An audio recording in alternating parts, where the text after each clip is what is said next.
Ya, pasti ketika kita tidak tertanam dalam pokok anggur yang benar, pasti kita nggak akan berbuah. Ya, salah satu buah damai sejahtera tentu aja kita tertanam pada pokok anggur, itu Tuhan Yesus. Maksudnya orang dunia pun mengerti arti damai, tapi damai sejahtera adalah nama Yesus gitu. Jadi pertama kamu harus memiliki hubungan yang dekat sama Tuhan, karena saya percaya ketika kita nggak dekat sama Tuhan, banyak hal yang bisa dikhawatirkan. Yang pertama harus dekat sama Tuhan, yang kedua ya kamu harus setia pada hal kecil. Jangan memikirkan, kan kata firman Tuhan, yang jauh melebihi apa yang kamu harus pikirkan gitu. Setia pada hal kecil. Kalau aku nih orangnya sebenarnya memang kelihatan planning ya, orang yang terplanning gitu, tapi sebenarnya aku nih suka woles. Jadi misal aku merasa oh Tuhan sudah menyediakan di level ini gitu, aku percaya bahwa Tuhan juga akan menyediakan dan memperlengkapi juga gitu. Dan selama ini memang benar ya terjawab oleh waktu, selama ini ya memang ya cukup gitu.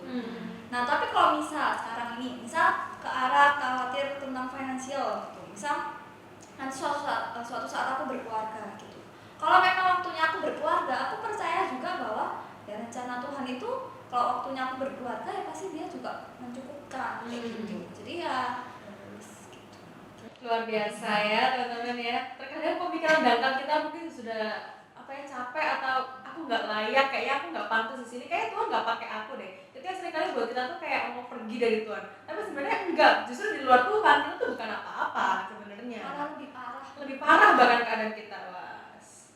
Oke ya.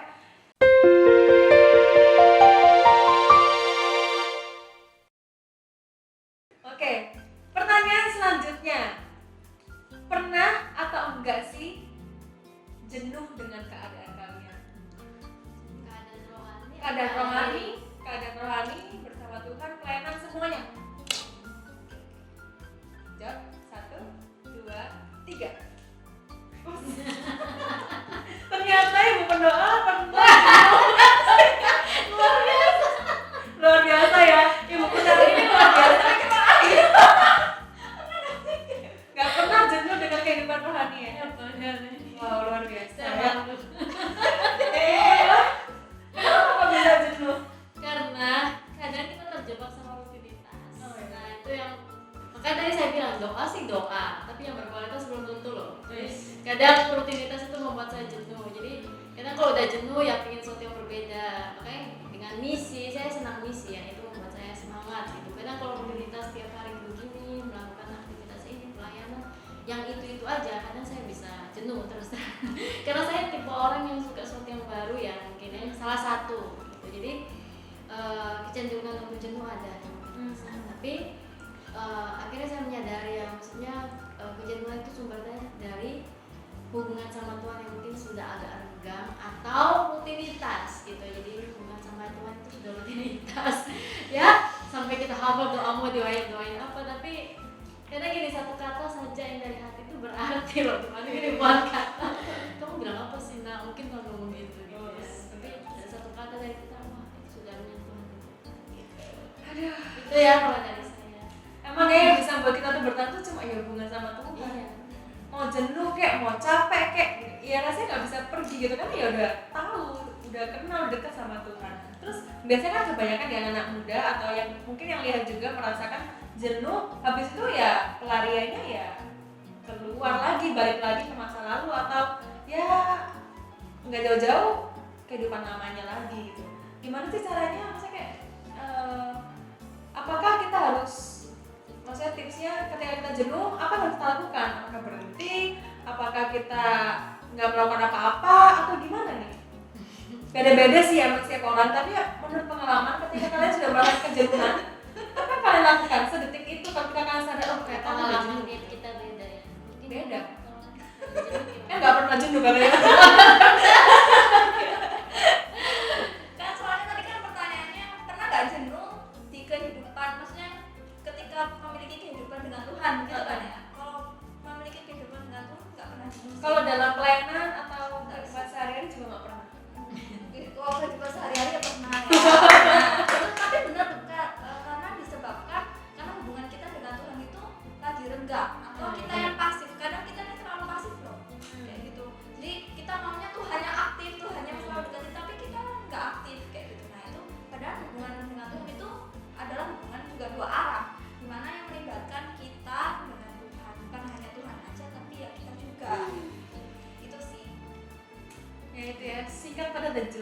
ya.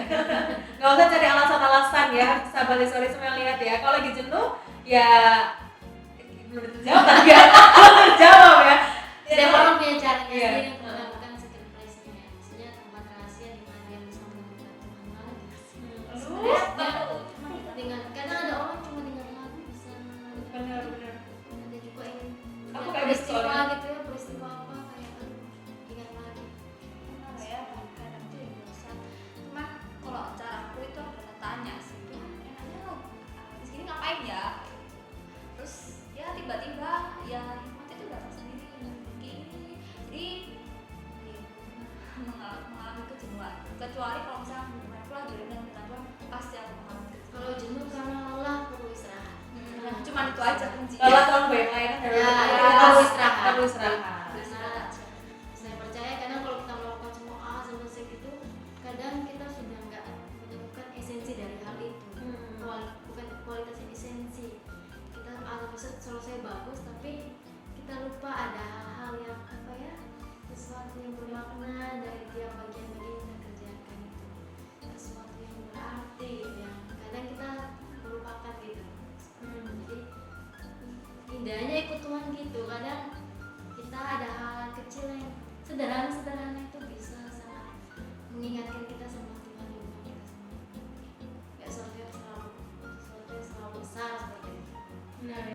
Tapi balik lagi ya ke setiap masing-masing ya, benar-benar mau nggak rindu dekat sama Tuhan lagi ya. Karena yang bisa menentukan juga itu faktor itu, mau nggak kamu benar-benar sungguh-sungguh merindukan Tuhan, haus sama Tuhan, mau dekat sama lo mau nggak? Karena ya percuma kita mau ngomong A sampai Z kalau kita sini nggak menyadari kita tuh butuh Tuhan. Oke, pertanyaan selanjutnya. Ini kayaknya nggak mungkin sih ya, nggak pernah kayaknya. Pernah nggak sih kalian mengalami kemunduran rohani? Kemunduran rohani. Dijawab? Ngerti pertanyaannya? Bingung? Atau stagnasi nih, atau kemunduran. Kemunduran maksudmu dalam masa kebodohan atau stagnasi? Stagnasi. Oh, Stagnasi dan mungkin ini ya karena hubungan renggang, jadi kayak karena hubungannya nggak dekat sama Tuhan, jadi akhirnya kan kayak balik lagi dari Atau awal. bisa jadi kan masa kemunduran kayak kita Iya, jatuh dalam dosa. hal-hal. Ada sih ini pertanyaan selanjutnya, pernah nggak jatuh bangun dalam dosa? Ini dulu, yang ini dulu atau yang itu dulu? Kemunduran rohani. Nggak, kalau kemunduran itu artinya kita nggak mundur ya, cuma kadang nggak kelihatan ya proses selanjutnya. Tapi bisa sih orang mundur itu ketika jatuh dalam dosa. Jadi Bisa. pertanyaannya yang jatuh bangun dalam dosa dulu atau nggak usah tanyain? Nggak apa-apa, tanya aja. Oke, gitu ya. tapi coba di detail mana maksudnya Kemunduran itu lebih ke apa ya? Atau apa ya? Kemunduran rohani maksudku tuh kayak ya hubungannya nggak dekat sama Tuhan, kayak ya biasa-biasa aja gitu loh, kayak suam-suam gitu loh. Bisa Ya, sih kayak- kesana kalau itu maksudnya. Iya, oh iya. iya bisa. Oke, pertanyaan selanjutnya. Pernah atau nggak pernah kalian ini mengalami kemunduran rohani? Contoh, misalkan kalian di dalam hubungan dengan Tuhan, perjalanan kerohanian kalian mengalami titik di mana kalian merasa jauh sama Tuhan. Ya hidup kalian biasa-biasa aja, suam-suam kuku, kayak nggak semangat dan ya biasa aja gitu rasanya. Pernah nggak ya? Dijawab 1, 2, 3. Kita pernah loh ya. Pernah guys, ternyata guys. Yang penting setelah itu ya, masuk ke lalu lagi. Jangan sampai ketinggalan jauh. Notesnya nih ya. Oke. Iya. Apa ya? Kan mundur nih, sempat mundur. Jangan setelah itu jangan biarin terlalu lama ya. Kalau nanti kalau terlalu lama bisa Tinggalnya ada tidur. perubahan. Nah, tidur juga kan. Itu dimulai dari apa kok bisa mengalami kemunduran rohani? Rutinitas bisa. Bisa jadi dosa ya, dosa di hati kita yang kita belum beresin. Ya guys, Iya. dosa itu sumber dari hal yang tidak baik dalam hal pertumbuhan rohani. Berarti kalau kita melakukan dosa atau mungkin hubungan nggak baik sama Tuhan, kita bisa mengalami kemunduran rohani. Tapi sekali lagi, maksudnya kita yang sudah lahir baru atau aja kita nggak di dalam dosa. Maksudnya saya adalah kita bisa tergelincir dengan dosa itu. Kalau kita tergelincir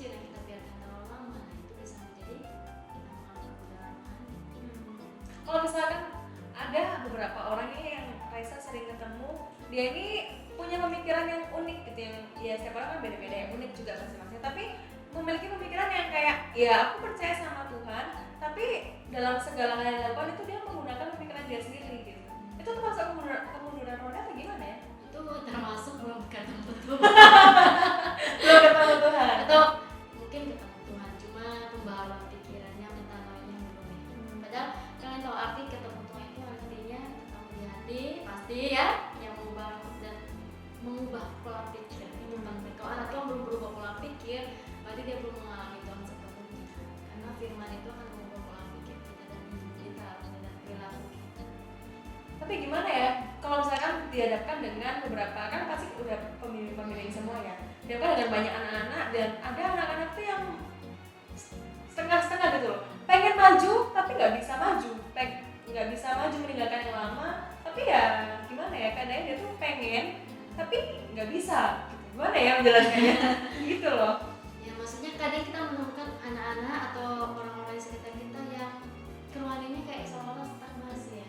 Stagnasi. Dia ingin maju tapi kok nggak mengalami terobosan rohani gitu. Nah, kalau saya mungkin ya itu cuma karya Roh Kudus ya. Maksudnya yang penting sekali lagi kuncinya dia mau. Kalau dia selama dia mau, saya percaya ada kairosnya. Yes. Karya Roh Kudus maksudnya gini, kelahiran baru, pertumbuhan itu semata-mata karya Roh Kudus. Bagian kita adalah mau, terus mau dan berusaha begitu. Oke, terjawab sudah ya pertanyaannya. Oke, nah ini berhubungan dengan pertanyaan sebelumnya. Oke, pernah atau enggak kalian jatuh bangun dalam dosa? Pertanyaannya pedas. 1, 2, 3. Ibu kan Jatuh bangun ya? Jatuh Tapi bangun dalam jatuh- dosa. dan kalau jatuh bangun nih, yang baru nih. Ya tergelincir kayak tadi kan Tergelincir. Ibu Silvi pernah bilang tergelincir gitu. Tergelincir ini artinya tergelincir. Iya, ya pokoknya ya jatuh bangun, Jatuh tergelincir bangun. gitu kan termasuk dalamnya. Berarti pernah Ibu Silvi? Jatuh bangun ya. Tergelincir atau jatuh bangun? Ya, satu paket lah. Ya pernah lah ya, maksudnya jatuh bangun. Tapi bukan di dalam hati. Ya. Ya. Kuncinya itu ya, jatuh bangun mungkin bukan berarti kita suka jatuh bangun ya. Kadang pengen dosa terus udah sadar balik lagi ke Tuhan terus dosa lagi, itu nggak boleh ya, dengan sengaja itu nggak boleh, mempermainkan Tuhan namanya ya. Benar ya, itu namanya mempermainkan Tuhan ya. Nah, Emang kasih karunia Tuhan tuh bisa habis ya? menurut kalian sih? Kan kepo. Oke, kok. Menjawab pertanyaan netizen. Ini maksudnya kasih karunia itu Tuhan tidak akan habis. Pintu kasih karunia akan dibuka, cuma akan ada masa di mana pintu itu akan tertutup gitu. Ketika kita mengeraskan hati, sekali lagi ketika kita mengeraskan hati. Oke, masih dalam hal yang sama ya, masih dalam dosa dan masa lalu. Lanjut ya, karena tadi kuncinya karena kita mengeraskan hati. Pertanyaan selanjutnya, pernah atau enggak kalian kembali kepada kehidupan yang lama? Oke, sering dalam nama Tuhan. Pernah atau enggak kalian mengalami atau kembali pada kehidupan kalian yang lama? 1, 2, 3. Gak pernah. Ya, sorry gak pernah. Oh, luar biasa. Ya sudah, next. Terdiam. Ya, balik lagi kuncinya ya, kalau kita sudah bertemu dengan Tuhan ya hidup baru. Kayak yang lama sudah menjadi sampah. Nih, Pertanyaan selanjutnya, pernah nggak sih kalian mengingkari janji sama Tuhan? Iya, pernah janji nih, terus kalian ingkari, kalian nggak? waktu retreat misalnya ya. Iya, Tuhan aku Nangis-nangis sama Tuhan gitu. sampai aduh, Sampai beler semua gitu, sampai banjir rumahnya gitu. Pernah nggak? 1, atau bernazar gitu. bernazar. Ya. Boleh. 1, 2, 3. Ternyata yang berdoa pernah. Pernah ya, sempat melupakan gitu ya. Terus gimana tuh ceritanya? Boleh Karena diceritain? manusia gitu ya, suka menjanjikan tapi kadang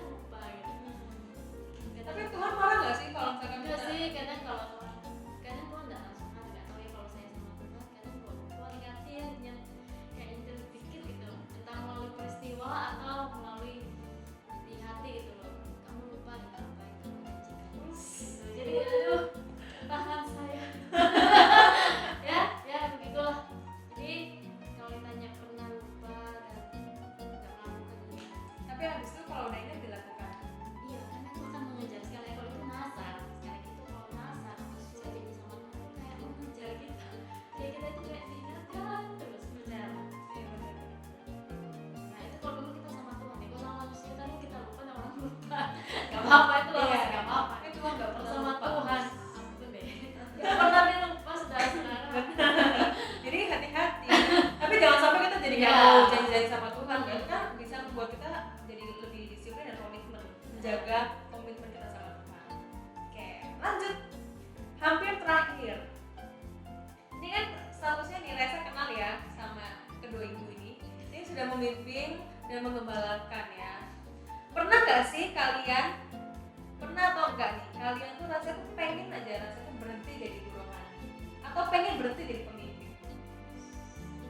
Pernah atau enggak? Dijawab? Mau butuh waktu? Puasa dulu jawabnya. Pernah ingin berhenti nggak jadi pemimpin Atau ibu Rani. atau di rumah di Kalau sini? dia- Beda ya? Beda ya konteksnya. Oke, kalau itu Ibu Rohani deh. Habis itu pemimpin. Dua pertanyaan tadi ya. Pernah atau enggak rasanya tuh pengen berhenti jadi Ibu Rohani? 1, 2, 3. Susah ya? Susah. Oke, kepo banget nih. Berarti antara iya dan enggak? Iya. Kenapa? Ibu Rohani karena pernah merasa kalau nggak baik, jadi maksudnya nggak layak. Tapi kalau dikatakan punya berhenti banget ya nggak juga. Jadi susah teman-teman, saya galau menjawabnya sih. Antara kehendak Tuhan dan keinginan Ya, pribadi. ini kalau pernah ya.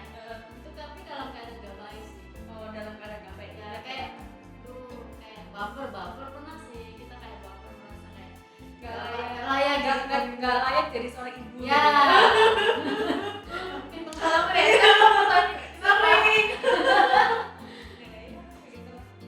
Oke, kalau jadi pemimpin, selalu sebagai pemimpin pernah nggak pengen berhenti aja rasanya? 1, 2, 3. Yes. Kenapa ibu?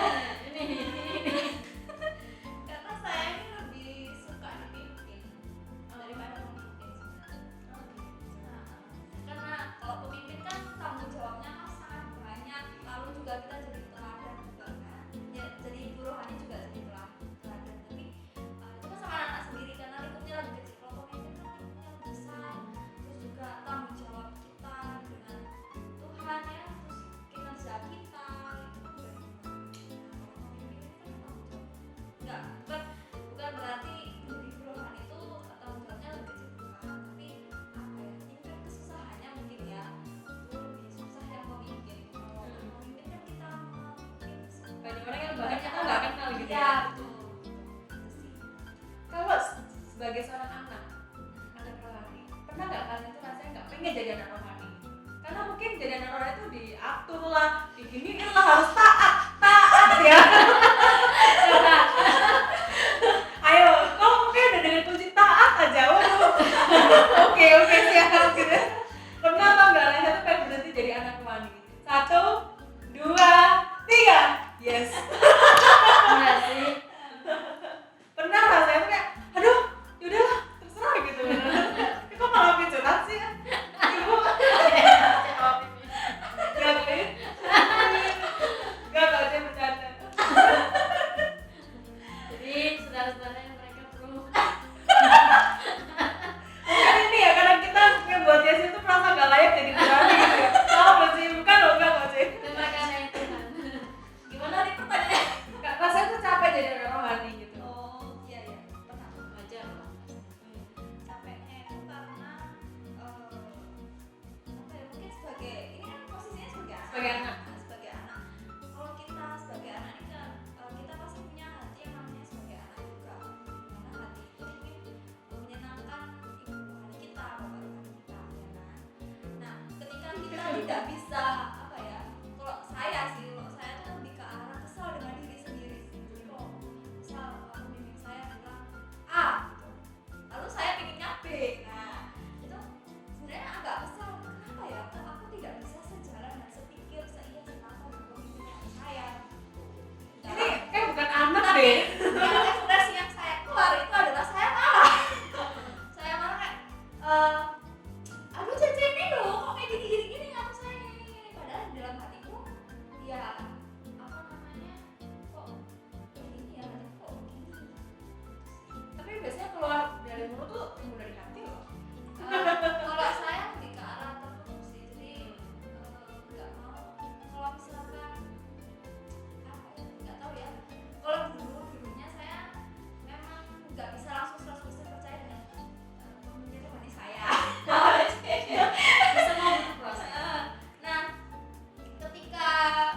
biasanya banyak nih anak-anak biasanya ada banyak nih anak biasanya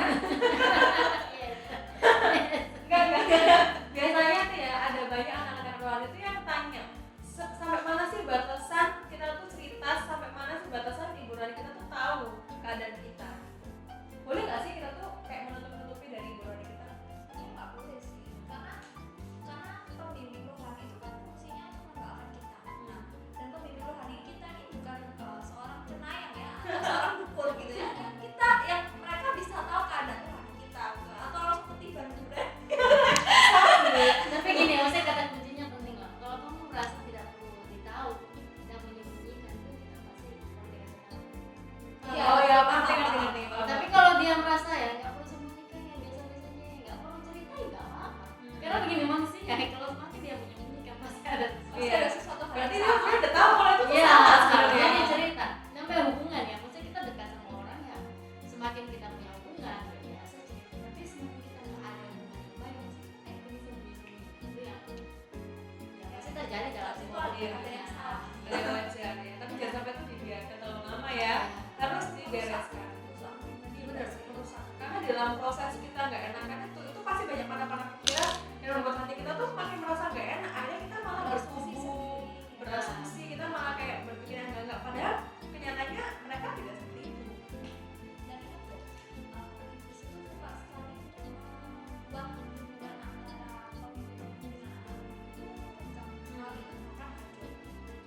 jangan takut ya kalau misalkan kita mungkin dalam sebuah proses nggak enakan atau malah hubungan gak enak, jangan takut itu terjadi karena itu adalah hal yang wajar dan itu sebenarnya untuk mendewasakan kita juga. Ini topik yang sangat menarik untuk dibahas. Nanti kita kapan-kapan akan bahas spesial seputar ibu dan anak rohani ya. Yang setuju komen di bawah ya teman-teman ya. Kalau bisa yang ini ya yang sudah lama nggak ketemu dipertemukan. Boleh juga, ide bagus. Oke, pertanyaan terakhir ya. Pertanyaan terakhir, ini juga pertanyaan dari netizen, dari penonton setia ya. Pernah atau nggak pernah nih kalian ini berusaha untuk taat sama Tuhan walaupun itu menentang hati kalian, kalian belum rela hal itu, tapi kan harus taat karena itu benar. Pernah atau nggak pernah sih kalian itu, pernah nggak sih kalian tuh berusaha taat sama Tuhan tapi itu sebenarnya melawan hati kalian, nggak rela hati kalian tuh sebenarnya melakukan hal ini tapi ya harus taat dan rela. Pernah ya. Pernah apa enggak? Paham ya pertanyaannya? Oke, dijawab 1, 2, 3. Pasti ya hal yang wajar ya, hal yang mungkin dalam hati kita pengen tapi karena ya kebenarannya seperti ini, Tuhan pengennya ini ya kita harus belajar untuk rela. Gimana cara kita bisa rela? Sebentar. Ini kan aku dari ketawa. Oke. Jadi gimana sih kuncinya biar kalian tuh bisa rela? Kalau saya lebih ke arah percaya ya, meskipun ya nangis ya ya pasti nangis lah ya. Kalau saya sih lebih ke arah nangis ya, tapi tetap percaya bahwa yang Tuhan rencanakan, yang Tuhan sudah sediakan itu pasti yang kan. Saya pernah gitu, bukan berarti kita nggak pernah untuk bukan berarti kita nggak pernah taat ya, nggak pernah nggak taat ya.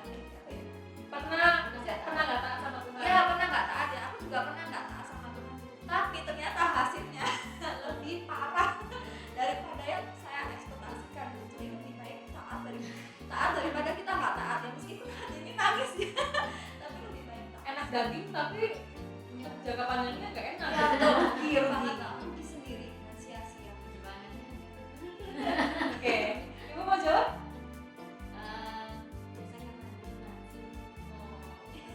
Iya, kita tuh nggak bisa Kalau kita tega gitu sudah. Waduh, Ada.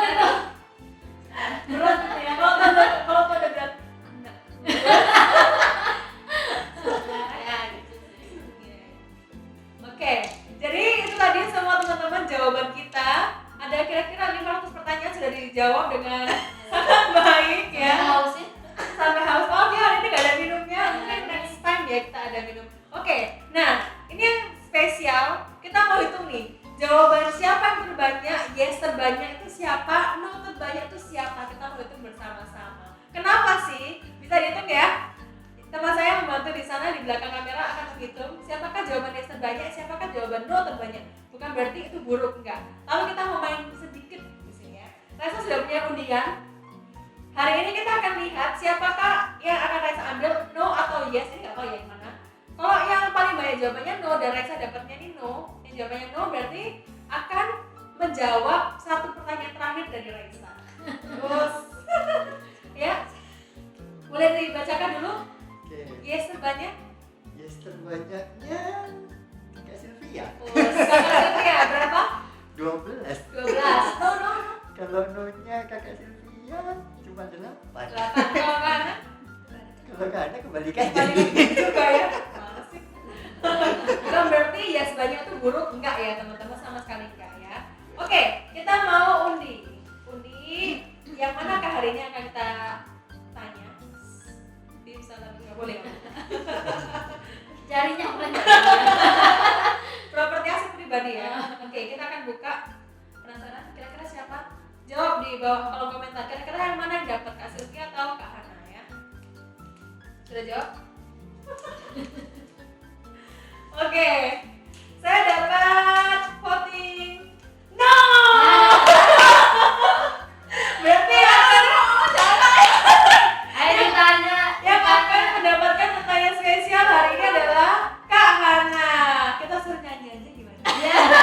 Dia sambil nari. Oh iya, kita suruh nari aja gimana? Nanti kalau ada yang mau tahu Kak Hana nari boleh komen di bawah ya. Jempolnya kasih jempol like-nya ya. Oke, pertanyaan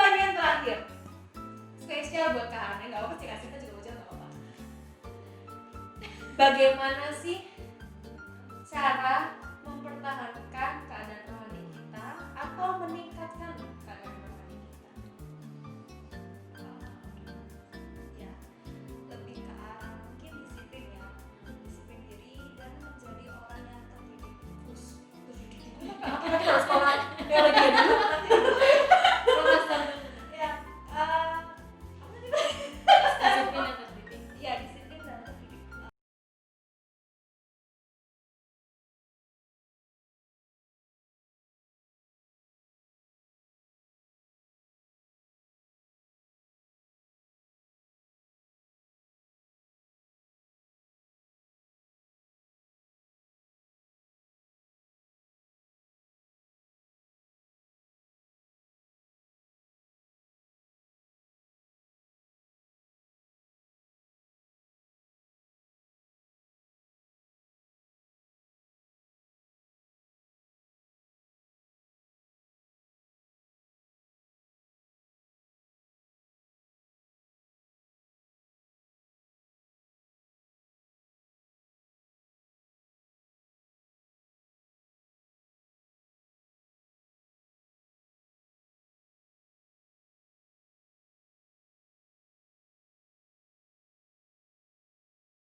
pribadi ya, mengenal diri sendiri, benar-benar mau nggak kita mengusahakan juga untuk punya hubungan dekat dengan Bapak, karena ya cuma yang bisa memberikan pertumbuhan ya Bapak Kudus Tuhan sendiri gitu ya. Oke, jadi itu tadi hari ini. Mau nanya sesuatu? Sudah cukup disiplin ya, disiplin rohani. Disiplin rohani. Iya, sama kenalan hati ya. Kenalan hati. Banyak sekali ya. Ini kayak nggak cukup cuma dilihat Iya. sekali nih. Dilihat berkali-kali nih ya. Oke. Oke, kalau gitu program History Kepo hari ini sudah berakhir. Nantikan teman-teman untuk kepo-kepo yang selanjutnya hanya di Story Channel. Untuk teman-teman semua mungkin yang mau mengajukan pertanyaan boleh aja komen di kolom komentar. Jangan lupa juga